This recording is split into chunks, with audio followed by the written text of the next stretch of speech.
This episode of Techno Buffalo is brought to you by Squarespace. What is Tizen, and what might it mean for the future of Android running on Samsung handsets? They've got a big event going on at CTIA San Diego in just a couple of weeks. Will we finally see the first Android ice cream sandwich device, Unpacked, at CTIA? And we all know the iPhone 5 is finally coming, set to be launched this coming Tuesday, October 4th. All this coming up right now from the Intel App Up Elements Conference in Seattle. It's Techno Buffalo's Rumor Roundup.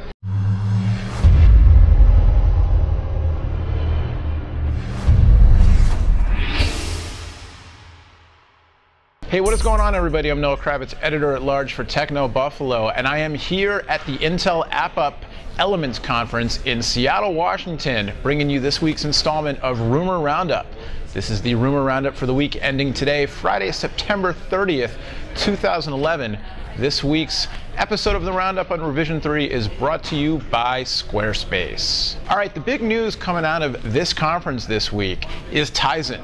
Tizen is what MeeGo used to be, but now Samsung's involved. Huh? Well, it's still a little bit confusing, but basically MeeGo was a Linux-based platform that is probably best known for showing up on Nokia's N9, which was the phone that was released to coincide with Nokia basically announcing, hey, forget MeeGo, forget Symbian, forget all that stuff, we're going with Windows Phone 7. Still, the device, which was shipped to just a select few countries, not including the United States, has gotten rave reviews for its sexy design and the inherent usability and kind of coolness of the operating system.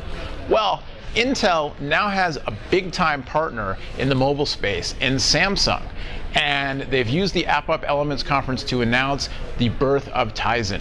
Tizen is a new mobile platform that, it's kind of unclear, but basically it's going to take elements of MeeGo.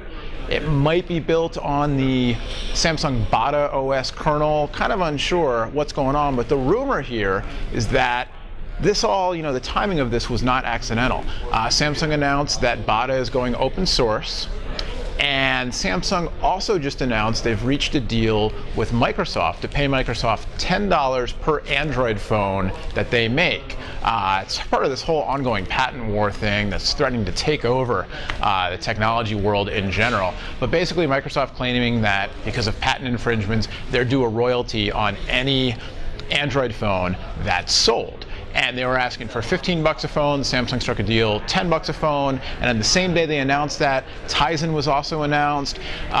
Rumors that the first Tizen phones may be launched as soon as Mobile World Congress next February. So what does this all mean? Could mean nothing, but it could mean that Samsung is trying to roll their own OS, which they already have in Bada, but trying to roll it on a bigger scale and looking maybe to pull back from their Android involvement. With all the patent stuff going on, with the fact that they now have to pay Microsoft royalties, and with everything Google's been doing with Motorola Mobility, buying them, it would stand to reason that a company like Samsung, a company like HTC for that matter, might be looking to say, hey, you know what? We don't know where Google's going with this whole thing with Motorola. We got to make sure we're covered. Let's get another partner. Oh, I don't know, Intel. They're huge. And also, Intel hasn't really done much in the mobile space. MeeGo hasn't exactly set the world on fire. Look for more on Tizen coming later this year with the first alpha release of the platform. And then next year, like I said, February Mobile World Congress, we could see the first Tizen devices, perhaps from Samsung. Speaking of Samsung, they have sent out invites to their next Unpacked event, which will be taking place on October 11th at CTIA San Diego. Our own John Rettinger will be live on the scene at CTIA, bringing you all the news, including whatever Samsung is unpacking. And the rumor, which makes a ton of sense, is that they will be unpacking the Nexus Prime, aka Galaxy Prime, aka the first Android ice cream sandwich device to grace planet Earth with its sweet, sticky goodness. That sounds funny. I had some good ice cream at the Intel party last night. There were sour cherry popsicles with vanilla ice cream in the inside, really good.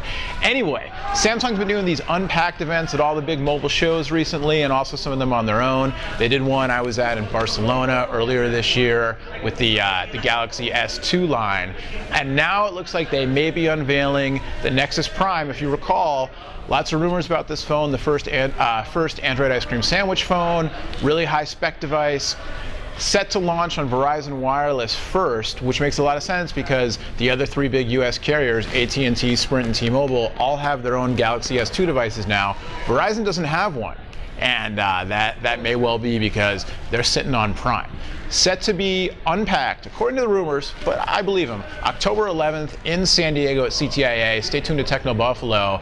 Whatever is unpacked there, John Rettinger will have his hands, his eyes, and his video camera on it. So we'll bring it to you. Ice cream. Ice cream sounds good. Hey, I want to take a quick second to thank our friends at Squarespace for sponsoring this episode of Rumor Roundup on Techno Buffalo. Squarespace is an easy way to create a high-profile, high-quality blog, portfolio, or other website. They have easy-to-use tools, all kinds of flexibility for your page layout, social media widgets so you can easily put Facebook, Twitter, other social networking content up on your page. They have a ton of galleries, slideshows you can use, all kinds of templates. It's easy to use, it's click and go, no problem, and the best thing of all is there's no risk because they're offering a free 2-week trial to you, Techno Buffalo viewers. All you have to do is go to www.squarespace.com, use the code TECHNO9, and you get a 2-week free trial and 10% off. I mean, no risk. What could be better? Go to squarespace.com, use the code TECHNO9, T-E-C-H-N-O, and the number 9 to get your free 2-week trial of Squarespace. And finally, the iPhone 5 is almost upon us. Thank goodness we can put these rumors to rest. We love the rumors, but it's time to move on to something else. And China Unicom has come out and said that they believe the iPhone 5 will support 4G in the form of HSPA Plus running at the full 42 megabits per second. Now, this is interesting because in the US, T-Mobile is the only carrier to currently support the full-on HSPA Plus 42. Earlier this week, they launched their first HSPS 42 devices, but T-Mobile looks like they will not be getting the iPhone 5. In fact, a T-Mobile executive posted an open letter recently, this past week, which to me was one of the saddest things I've ever read. It was basically saying, we've told Apple we want it, we support unlocked iPhones, why won't they give it to us? I don't know. Anyway, staying clear from that, but the interesting thing is that China Unicom saying they'll be getting an HSPA Plus 42 iPhone 5, which means that the technology's there for a similar device to run on T-Mobile in the US. And it also speaks to the question, at least in rumorland, about there being an LTE version of the iPhone 5. It looks like probably not. You never know. We are kind of placing bets that there'll be one world version of the iPhone 5. It'll have a dual mode chipset that will support CDMA as well as GSM, 4G implementations on both. At this point, it looks like probably not an LTE version, but I'll tell you what, an LTE iPhone running on Verizon's network in the US, an HSPA Plus 42 iPhone for that matter, running on T-Mobile's network here in the US where it's supported, would be blazing fast, and I personally would like one. So, Tim Cook, if you're listening and you haven't decided yet, there's still a chance, just roll them out. LTE, HSPA Plus 42, China Unicom, T-Mobile USA, Verizon, just hit everybody up with them. The more iPhones on the market, the more choices people have, and the more incentive for non-iPhone phone makers to kick their game into high gear. Nexus Prime, ice cream sandwich. We want to welcome, a big welcome, Ty Moss, Ty's iOS help, joining the Rev3 family. We're psyched. This guy has been killing it on YouTube for a long, long time, offering all sorts of iOS-based help, iPhone, iPod Touch, iPad, tips and tricks, hints, jailbreaks, all kinds of cool stuff. And now he's joining Rev3, which is awesome. Ty's iOS help coming to Rev3, hosted by Ty Moss. You can get more information on the show at revision3.com/Ty's iOS help. Boom. Welcome, Ty. Looking forward to all of your iOS goodness coming to Rev3. All right, that's it for now. I got to get back to the conference. Again, Intel App Up Elements here in Seattle. Psyched to be here. I'm speaking on a panel about the latest trends and what's going on in the world of apps, and big news, with the Amazon Fire, Kindle Fire launching earlier this week. It's content is king for sure. Although specs are king too, but really I think content's king. So lots of interesting stuff going on. I'm gonna go get ready for the panel. Thanks again to Squarespace for sponsoring this week's episode. Thanks as always to Rev3 for having us. And thanks to Ty, man, Ty Moss. Good to have you on the Rev3 ship. Until next time, I'm Noah Kravitz from Techno Buffalo. Lots more information on all the stories we talked about today, the rumors, everything else going on, and of course the iPhone 4 launch next week over on technobuffalo.com, and 3 times a week, 1, 2, 3, right here on Rev 3. 3, 3, 3. So all I have to remember is 3. Till next time, we'll see you later. Bye-bye.